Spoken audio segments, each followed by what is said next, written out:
Hey everyone, welcome back to Comic Frontline. Jay here with another review. Today I'm reviewing Gotham Academy number 15. The title of this issue is Yearbook Part 2. The Interstitials story is written by Brenden Fletcher. The interstitial art is done by pencils and colors are by Adam Archer, with the interstitial inks by Sandra. Alright, Colton joins Maps, Olive, and Palm as they recall stories about the teaching staff. That is an essential story, and I like that. I thought it was really well done. I thought it was a nice way to get those little breaks in between the books and lead into the the story that's being told. So I'm giving it 4 stars. The art, Adam Archer's art is really growing on me. It's not quite Carl Kerschel because I think I really grew to love his art, that style for this book. So it's getting there, and I think a little bit more tweaks, especially with the way he did the skirts. He always had Kershaw always had this like this blocking that he did with them. You know, it's just like very static blocking. I think that would bring a nice touch to the book. But I'm giving the art 4.5 stars. The next story is called Staff Party. It's written by Zac Gorman with art by Zac Gorman. Max and Colton tell the story about the school staff party. The guests include Professor McPherson, Dr. Langstrom, Mr. Scarlet, Headmaster Hammer, and Edgar Egghead Heed. Maps did not find the party excellent at all. I really enjoyed this story. I think a little bit more than I should have. And I think I did it because I really loved the reference to Batman 66, you know, with Egghead in there. I thought it was a really nice touch. You know, they never said his name they never called him by name, but is visually and the way he talks is all Egghead. So I really thought it was really cool. I'm giving the story here 4 stars.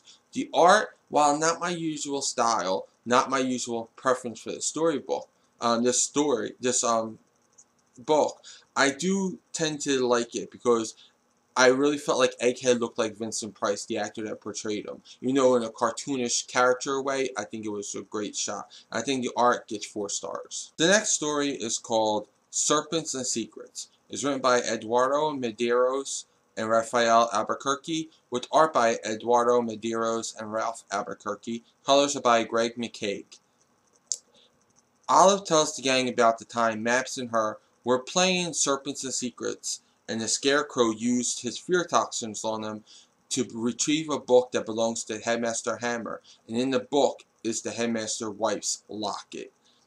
Now, I thought this was a pretty fun story. It wasn't the most entertaining, but it was pretty fun.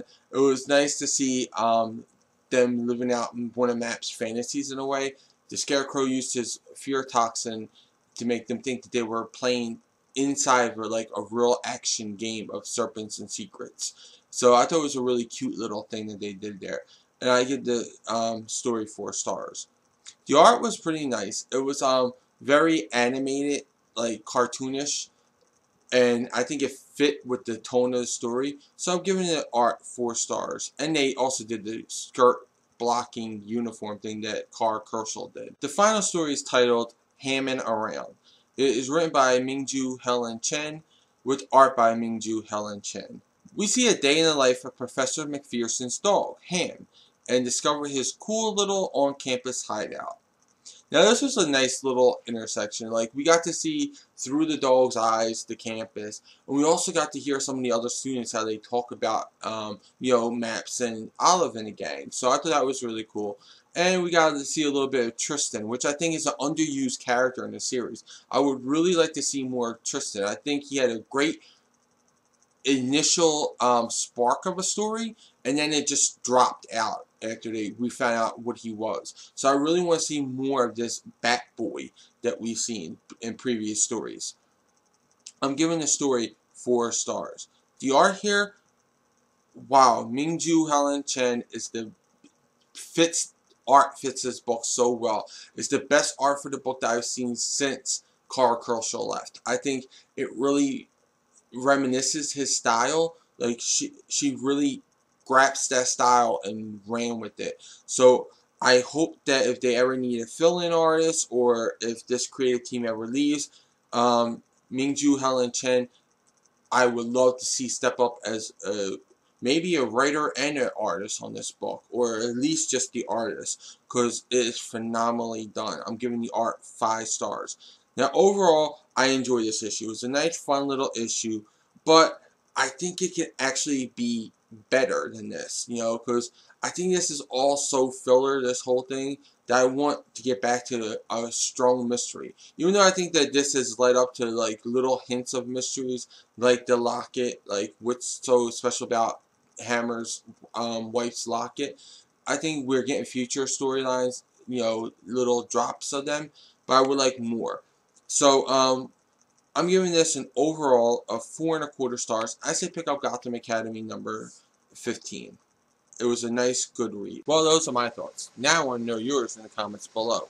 Also, like this video, subscribe to Comic Frontline. Check out and subscribe to my channel, The Comic Book Theater. Check out comicfrontline.com, the site, for all the latest previews, reviews, news, and interviews, along with fun, unique features with daily updates.